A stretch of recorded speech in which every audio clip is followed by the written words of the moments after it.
I never thought I'd fall apart for the man I swore I'd hate forever. But there I was, pressed face first against the cold glass wall of his penthouse, my breath fogging the surface with every gasp that broke past my lips. His hands gripped my hips like he owned them, like he owned every inch of me, body and soul. I tried to fight it. God, I tried. But when he leaned down, his mouth brushing my ear, his voice burned through me like wildfire. Say it, Elise. Tell me who you belong to. And I did. Because in that moment, there was nothing left of me that wasn't already his. If you're ready for more stories that keep you hooked from start to finish, don't forget to like this video and subscribe to the channel. Your support keeps these stories alive. See you in the next one. If I were to die today, my death certificate might as well read, "Sold for debt." That was the only thing circling in my head when the chapel doors creaked shut behind me. I didn't remember walking down the aisle. Didn't remember standing on this cold marble floor, my hands shaking inside delicate satin gloves. All I knew was that the air smelled like candle wax and wilting roses, like something pretty that had long since died. No applause, no smiles, no warmth, only rows of faces frozen and unreadable, as if they all knew exactly what I was. A payment, not a bride. And Lucian Blackwood stood there, waiting. Or rather, not waiting at all. He didn't reach for me. He didn't offer his arm. He didn't even meet my eyes. The city called him ruthless. They didn't know the half of it. They said I was lucky. That marrying Boston's most untouchable billionaire was a privilege girls like me could only dream of. I wondered if those people ever felt their lungs closing up in a dress 2 sizes too tight. If they ever stood in front of a man who could crush them with a single word, and knew it. If they ever felt like property, like I did now. I swallowed hard, trying not to sway under the weight of the silence pressing on my shoulders. Do you, Lucian Blackwood, take Elise Monroe to be your lawfully wedded wife?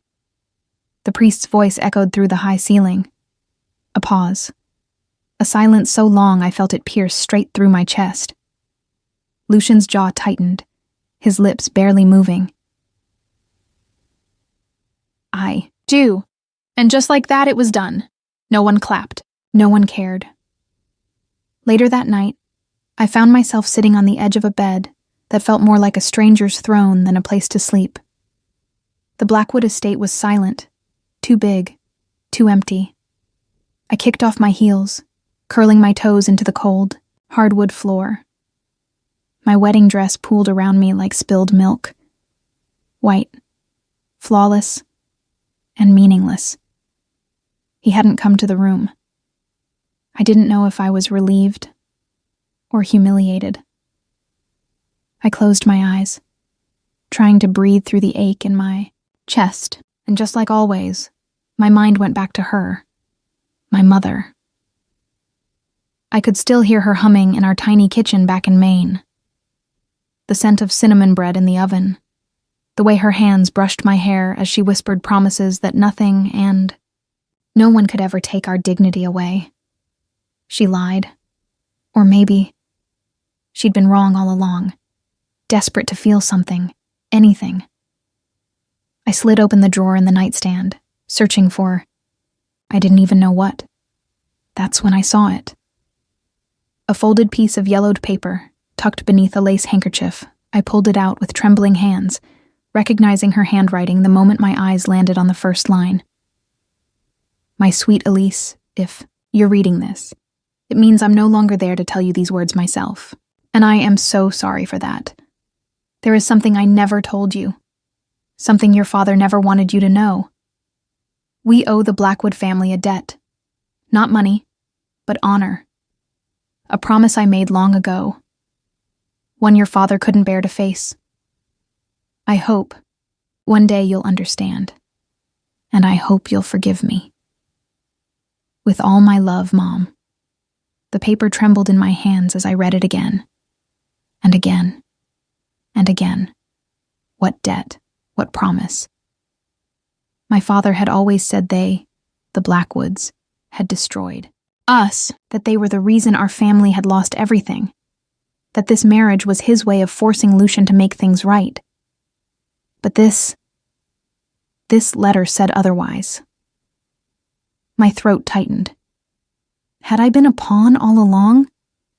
I stood up, clutching the paper, to my chest, and walked to the door. Slowly, I turned the handle and peeked into the dimly lit hallway. And there he was, Lucian, leaning against the wall, hands in his pockets, staring at the floor like the world bored him. He didn't see me. Or maybe he did. Maybe he heard me crying behind that door and chose not to care. I wanted to hate him. I wanted to scream, to demand answers, to ask why he looked like a man carrying a weight even heavier than mine. But I didn't. I stayed silent. I watched as he pushed off the wall, straightened his shoulders, and walked away, never once looking back. I closed the door quietly behind me, my back pressing against the wood as I slid to the floor, tears burning in my eyes. This wasn't a marriage.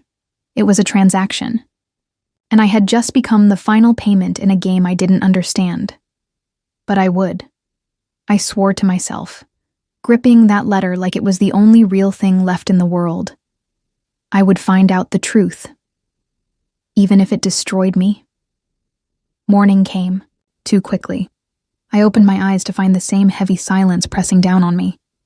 No sunlight peeked through the tall windows, only gray shadows stretching across the floor like long, tired arms. The letter lay on the nightstand where I'd left it. I hadn't slept much, not that it mattered. I had nowhere else to be. No one, waiting for me. I was already exactly where they wanted me to be. I dressed myself slowly, choosing a simple gray sweater and black slacks, the kind of thing that wouldn't draw attention. I didn't want to look like a bride. I didn't want to look like anything at all.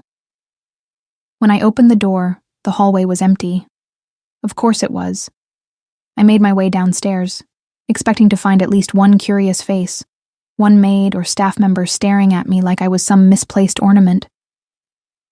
But the house was dead silent, until I heard it, the faintest clink of a spoon against porcelain. I followed the sound to the kitchen, which felt strange in a house this large. It looked untouched, like no one had cooked here in years. The air smelled of polished wood and distant memories. And there he was, Lucian, sitting at the far end of the kitchen island, a cup of coffee steaming in front of him. His dark hair was slightly disheveled, sleeves rolled up just enough to reveal the edge of a tattoo on his forearm. He didn't look at me. I stood frozen in the doorway, unsure whether to step inside or turn back. "You're early," he said flatly, eyes still on his coffee. I swallowed hard, clutching the hem of my sweater. I didn't sleep much.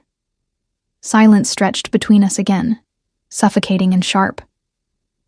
I took a step closer, forcing my voice not to crack. "Where is everyone?" Lucian finally looked up, and the weight of his stare nearly knocked the breath out of me. "Gone," he said simply. "I told them to leave for the week." My chest tightened. "Why?" He leaned back slightly, tilting his head as if weighing whether I was worth an explanation. "Because," he said coldly, "I didn't want witnesses if you tried to run again." My face burned with humiliation. I had tried to run once, days before the wedding. I'd packed a small bag and made it as far as the train station before his driver intercepted me. I'd never even made it onto the platform. I crossed my arms, clinging to the small ember of courage still flickering in my chest. "I have a right to see my father," I whispered. Lucian's jaw clenched. "He's recovering. You'll stay here. You can't keep me locked up like this." His chair scraped against the floor as he stood, towering over me in a way that made every part of me want to shrink. But I didn't move. "You're here because of him," he snapped, "because of what he owes me. You think you're a prisoner? You're barely collateral." Tears burned my throat, but I refused to let them fall. Not here. Not in front of him. I turned on my heel and stormed back upstairs, locking the bedroom door behind me. My heart pounded in my ears as I pressed my back against the wood, trying to catch my breath. He was never going to let me leave. Later that afternoon, while pacing the room like a caged animal, I noticed something I hadn't seen before. On the far side of the fireplace mantel sat a small glass jewelry box. Inside, resting on a velvet cushion, was my mother's silver ring. I rushed over, my hands trembling as I lifted the lid. It was hers. I recognized the tiny engraved initials on the inside, E.M. for Elise Monroe. How had it ended up here? I slipped the ring onto my finger, swallowing the lump in my throat. It was the only thing left of her I could hold. That night, after hours of silence and pacing and wondering what the hell I was doing here, I cracked. I pulled on a coat, grabbed my scarf, and crept down the back staircase. My heart raced with every step. I knew the risk. I didn't care. I had to see my father. The front door creaked softly as I eased it open. I slipped out onto the stone porch, the cold air biting my cheeks. My car wasn't here, but I remembered the old service road leading toward town. I didn't make it halfway down the path before headlights blinded me. Lucian's car. He got out slowly, shutting the door with a quiet finality that made my stomach twist. I backed up, but he didn't come closer. "You think I'm the villain in this story?" he said, voice low and sharp like broken glass. I swallowed, clutching my coat tighter. "Am I wrong?" His expression didn't change. He didn't argue. He didn't defend himself. He reached into his pocket and pulled out an envelope, holding it out to me like it weighed 100 pounds. I stared at it, confused. "Your father's medical bills," Lucian said quietly. "Paid, in full, 2 weeks ago." I felt the blood drain from my face. "Why?" I whispered. He didn't answer. He just got back in his car and drove away, leaving me standing there, alone in the cold, clutching the proof that maybe, just maybe, this man wasn't who I thought he was. I didn't sleep that night either. The envelope burned in my hands, like it carried a curse I couldn't shake. Paid in full. Lucian had paid everything, quietly, without forcing me to know or thank him. But why? What game was this? I sat on the floor by the window, knees pulled to my chest, staring out at the fog rolling over the Blackwood estate grounds. I felt more trapped than ever, but this time, it wasn't the walls that kept me here. It was the questions. By morning, I couldn't stand it anymore. I dressed quickly, tucking the letter from my mother and the envelope of receipts into my coat pocket. I had to hear the truth from the one person who started all of this, my father. I didn't wait for permission. Didn't wait for Lucian. I slipped out through the service gate while the house was still quiet, hailing the first cab I could find. The drive to the hospital felt endless. When I finally stepped into my father's room, I expected him to look frail, small, like a man broken by guilt. But no. He was sitting upright in bed, flipping through a sports magazine like nothing in the world had changed. When he saw me, he smiled like I was his little girl again. "Elise," he croaked. "Finally decided to come see your old man?" I stood frozen. In the doorway, fists clenched at my sides. He didn't know yet. Didn't know what I'd found. "I know what you did," I whispered. His smile faltered, eyes narrowing just slightly. "What are you talking about?" I took a slow step forward, pulling the crumpled letter from my pocket. I found her letter, Mom's letter. She said we owed the Umayya Blackwoods. That you owed them, not the other way around. His face drained of color. "Elise, listen." "No," I snapped, voice cracking. "You told me they ruined us. You told me he forced this marriage on me. But you lied. You used me." My father sank back against the pillows, running a shaking hand over his face. "You don't understand." "Then make me understand." I choked out. He closed his eyes for a long moment before speaking, and when he did, his voice was nothing but a tired whisper. I borrowed money from Samuel Blackwood, Lucian's father, 20 years ago, to save the factory, to save this family. But I couldn't pay it back. I swallowed hard, my chest aching. And you promised me to him, I whispered. He winced like I'd slapped him. I thought the debt would die with Samuel. But when Lucian took over, he came to collect. I felt sick, like the ground had been ripped out from under me. You could have told me, I whispered. You could have let me choose. He looked at me then, really looked at me, for the first time in years. You think I wanted this for you? He snapped, voice breaking. I did what I had to do to keep us alive. No, Dad, I whispered. You did what you had to do to keep your pride alive. I turned and walked out before he could say another word. I didn't know where I was going. Didn't care. I just walked, through the hospital, through the parking lot, down streets I barely recognized. My breath came in short, ragged bursts, like the air itself was fighting me, and then I felt it, a presence behind me. I turned, heart slamming into my ribs. Lucian. He stood a few steps away, hands in his coat pockets, watching me like he'd been there all along. How long have you been following me? I whispered. Long enough, he said softly. I hated how steady his voice was, how much I wanted to crumble the moment I heard it. You knew, I accused. You knew he lied to me. Lucian's jaw tightened. I did. Tears blurred my vision, but I didn't care anymore. I didn't care who saw. Why didn't you tell me? He took a step closer, slow and cautious, like I was a wild animal ready to bolt. Because I didn't want to watch you hate him the way I watched my mother hate my father, he whispered. I staggered back a step, stunned. He kept talking, voice lower now, almost fragile. My mother was promised to my father for the same reason. A debt. She spent her whole life resenting him, resenting me. I wasn't going to do that to you. I pressed a hand to my mouth, shaking. Then why marry me at all? He laughed softly, a bitter, broken sound. Because your father made sure there was no other way. You were the final payment, Elise. But He trailed off, exhaling hard. I never wanted you to feel like you didn't have a choice. I don't know why I did it. Maybe it was the way his voice cracked. Maybe it was the way my heart shattered all over again. Or maybe I just didn't want to feel alone anymore. I took a shaky step forward.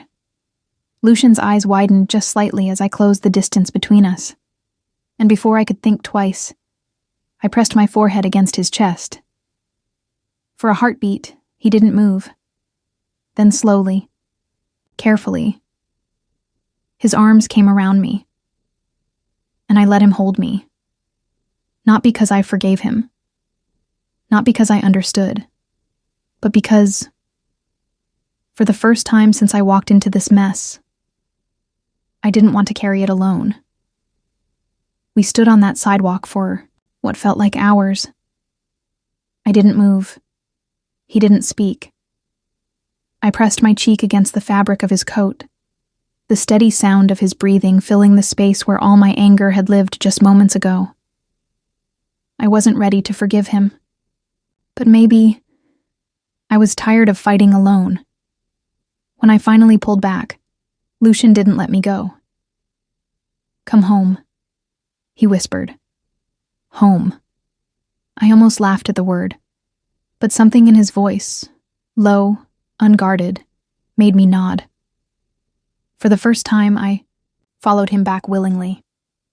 We didn't speak on the drive. I kept my hands clasped tight in my lap, staring out the window at the blur of streetlights and passing buildings. When we reached the Blackwood estate, I expected him to lead me upstairs, to leave me behind like he always did, but instead, he led me to the kitchen. I watched as he moved quietly, rolling up his sleeves, filling the kettle with water. He stood in the same spot my mother once did, her laughter still haunting my memories. And when he placed a delicate porcelain cup of tea in front of me, I couldn't hold back the ache in my chest. "You made this yourself?" I whispered, blinking at him. Lucian leaned against the counter, crossing his arms. "I watched you make it once. After your mother's funeral." I flinched like he'd struck me. "You remember that?" He nodded, voice barely, above a whisper. "I didn't know how to talk to you back then. You looked so lost." He exhaled sharply. "I guess I've always watched from a distance. It's what I'm best at." I swallowed the lump in my throat and wrapped my hands around the warm cup. We sat in silence for a while, not looking at each other, but not needing to fill the space with empty words either. Hours passed. At some point, Lucian stood and disappeared, down the hall, leaving me alone at the table. I thought about following him. I thought about going back upstairs and pretending none of this had happened. But something stopped me. I remembered the letter and the ring. I slipped the silver band onto my finger again, staring at the tiny engraved letters inside. EM, my mother's initials, or mine, now that I thought about it. For the first time, the weight of it didn't feel so heavy. When Lucian returned, he wasn't alone. A man I didn't recognize walked beside him, tall, sharp-eyed, carrying an air of quiet authority. His features were softer than Lucian's, but the resemblance was there. Lucian cleared his throat. "This is Charles," he said. "My uncle." The man gave me a small nod. "Elise, it's good to finally meet you." I stood, unsure what to say. "I asked him here because there's something you deserve to know," Lucian continued, glancing at Charles. His uncle sighed, running a hand through his graying hair. "Your father isn't the only one who gambled with loyalty," Charles said softly. "Lucian, he's been protecting you in ways you don't even realize." I frowned, confused. "What do you mean?" Lucian shifted uncomfortably, jaw clenching. I stepped down from my position as Blackwood heir," he admitted quietly. My heart stopped. "You... what?" He nodded, eyes never leaving mine. "The board didn't want you. They didn't want your father's name tied to this family. They threatened to cut me out if I didn't end it." I felt like the ground was tilting beneath me. "You gave it all up. For me?" Lucian swallowed hard. "I didn't do it for your father, or for the debt. I did it because I couldn't let them turn you into a bargaining chip all over again." I pressed my trembling hands to my mouth, tears pricking the corners of my eyes. Charles stepped forward, placing a hand on Lucian's shoulder. "Your husband has lost more than you know," he said gently. But he did it without hesitation. I didn't know what to say. The man I thought had trapped me had freed me, had freed us both. When Charles left, Lucian didn't say anything. He just stood there, looking like he expected me to hate him all over again. But I didn't.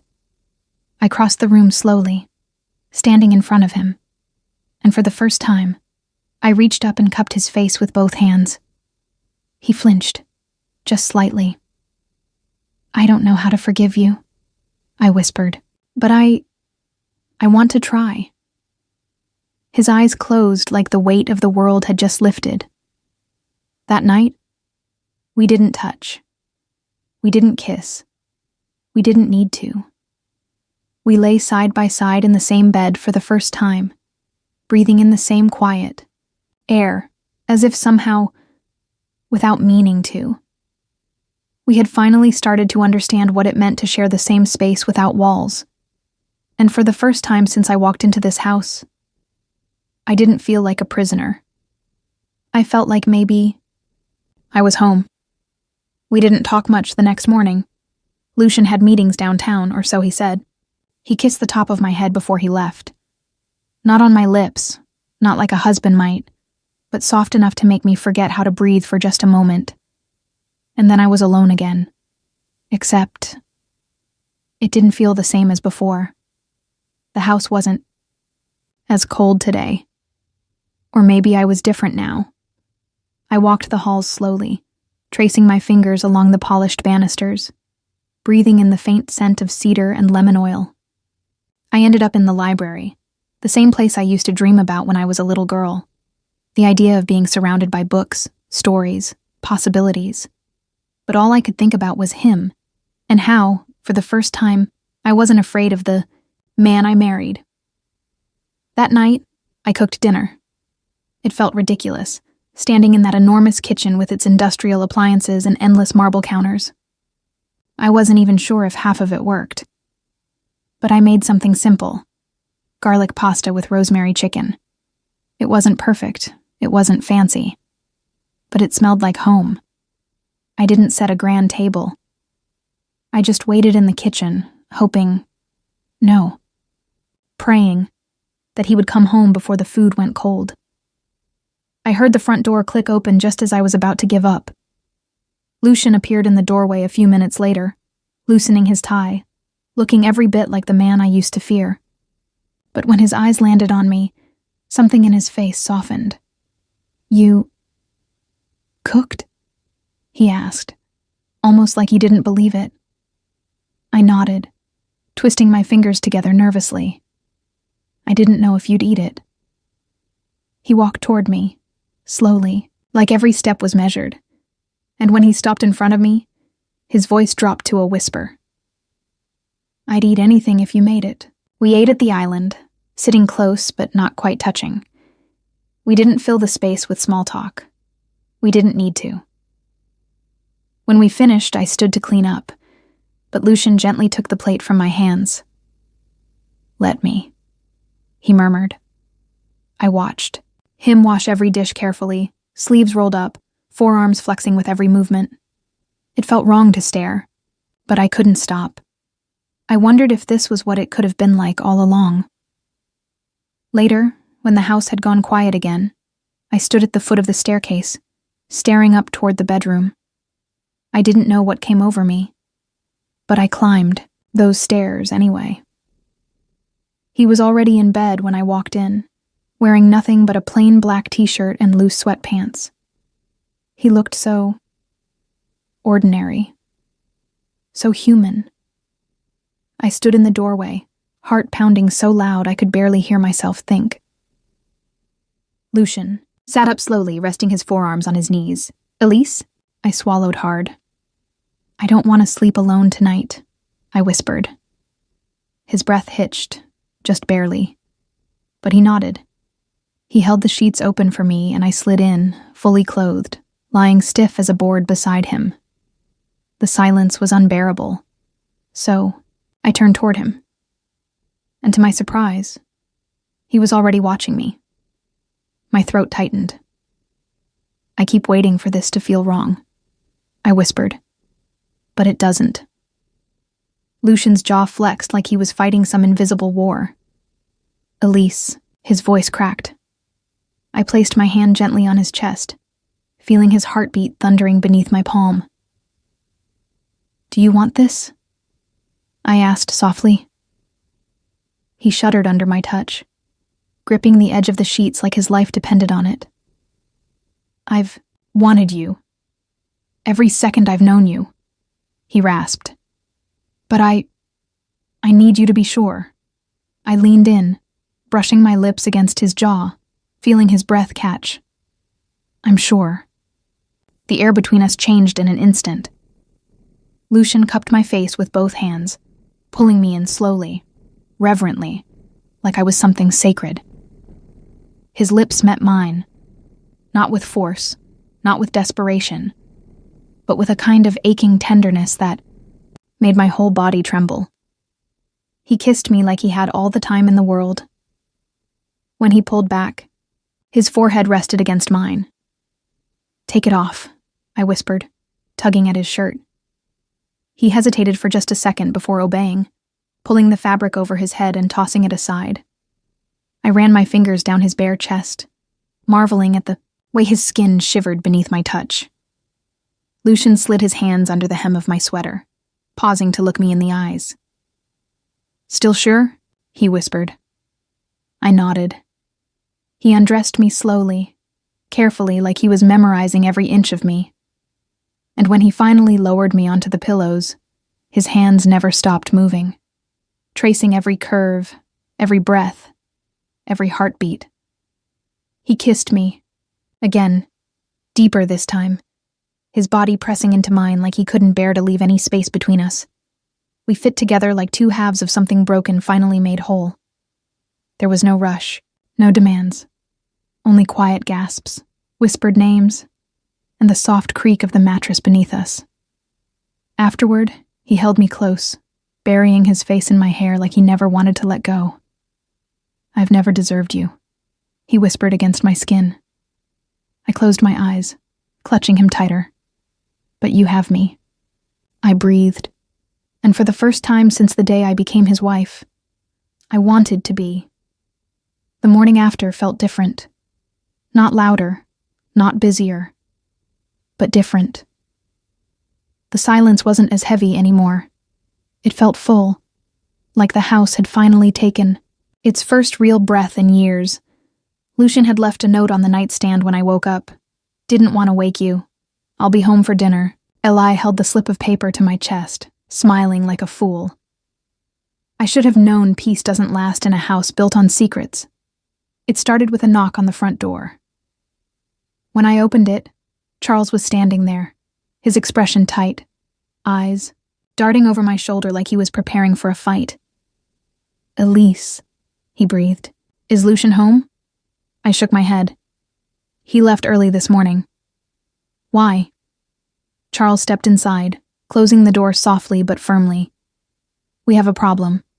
He handed me a manila folder. I opened it slowly, my heart sinking as I scanned the documents inside. It was a report, a scandal in the making. My father's name splashed across the pages, tied to every bad decision, every broken deal, every debt he ever owed. And worse, it linked him to Lucian. To me. "They're planning to release this," Charles whispered. "Tomorrow, on the anniversary of Samuel Blackwood's death."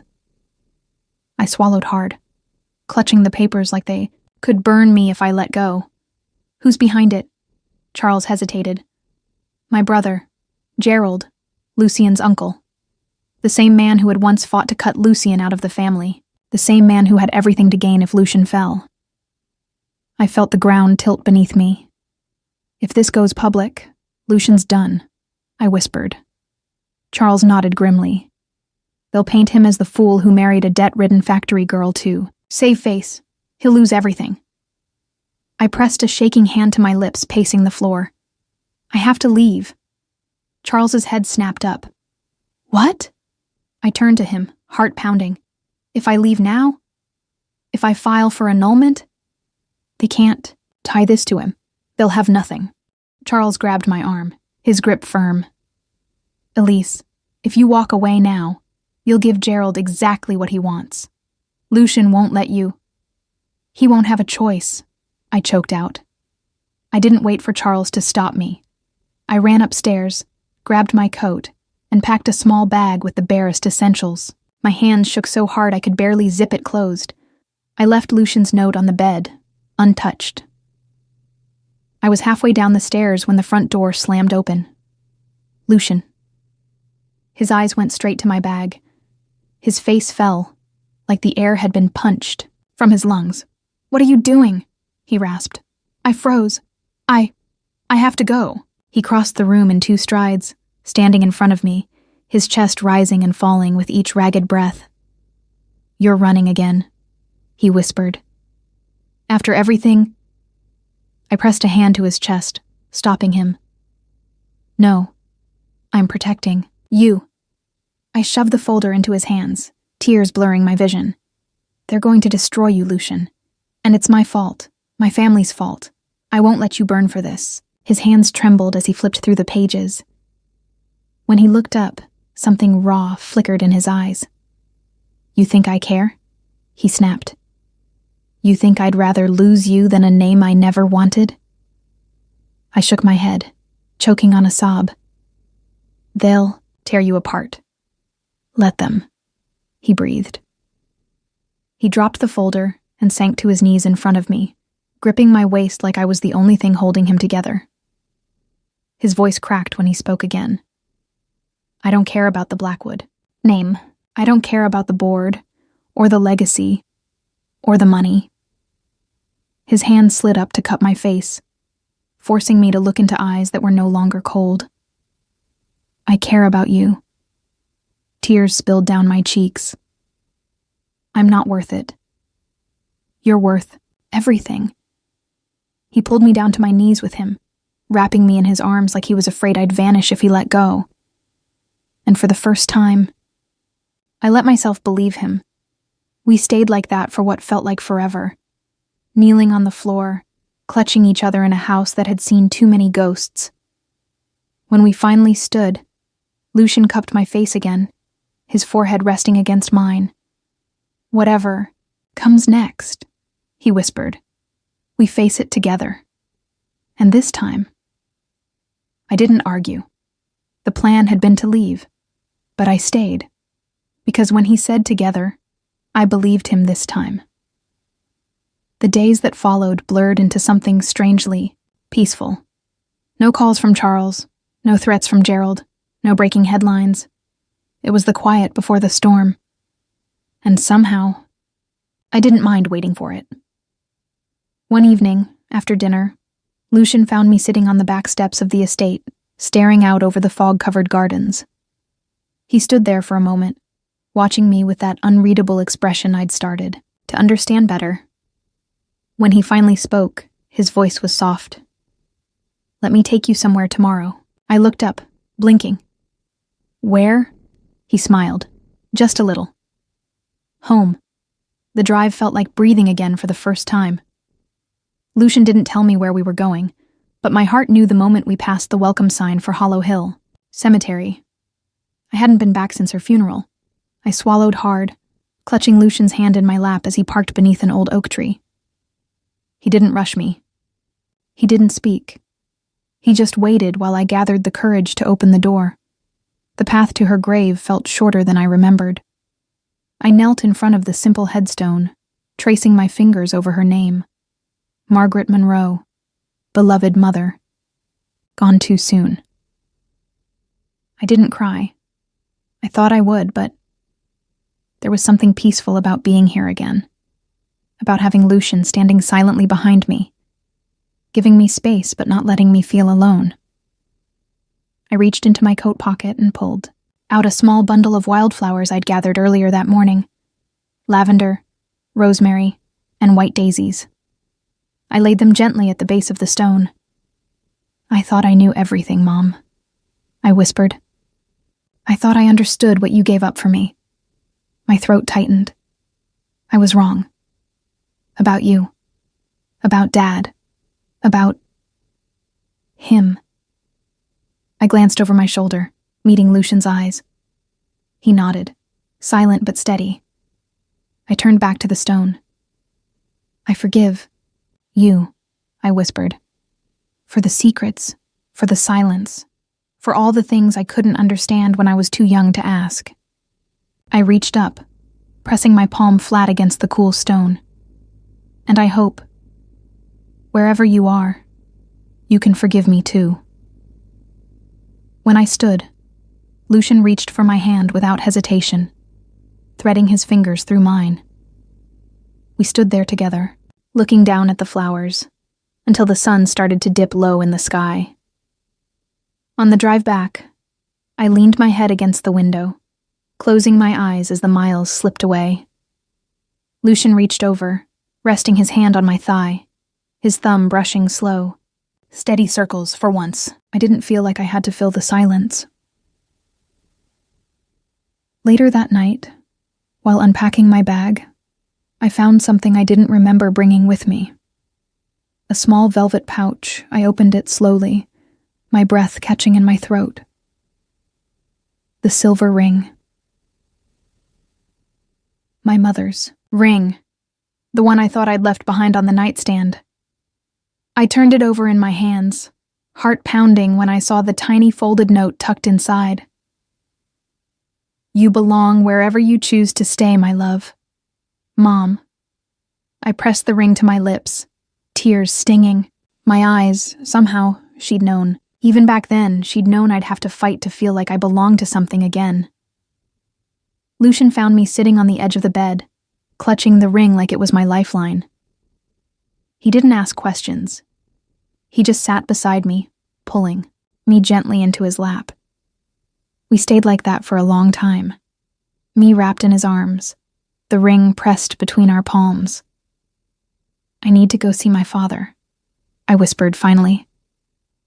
Lucian tensed beneath me. Elise. I have to, I breathed. Not for him. For me. He nodded after a long pause. Then I'll drive you. My father didn't look surprised when we showed up at the hospital the next day.